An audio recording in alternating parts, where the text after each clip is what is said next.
কিরে ওটা আপনি হাতাই বলি সুতকে খাইছে এটা সরামেন থেকে আমি বাপ রে একটা ধাক্কা দিয়ে হ্যাঁ। দুই হাত পিছনে নিলাম আইছে কত হার গেল আর বল দে মাটি খুঁজলো লাগবাজি বাজি 1000 1000 বুঝা 1000 বুঝা হ্যাঁ বুঝে পরে কিন্তু কোনো চলবো না না করে চলবো না বুঝা গেলে না পারা না বলে আমি দিব 1000 হ্যাঁ 1000 হ্যাঁ। 1000 ওকে বাকওয়াস দাঁড়।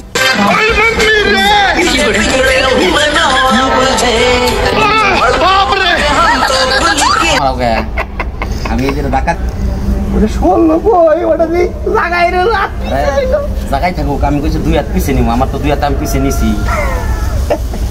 আমি কি কইছি খাম দুই হাত পিছিয়ে যাবো গা আমি কইছি এটা ধাক্কা দিয়ে আমি আর দুই হাত পিছিয়ে নিবো ধাক্কা দিছি এই যে দুই হাত পিছিয়ে নিছি আল্লাহ তুমি নিয়ে যাবো।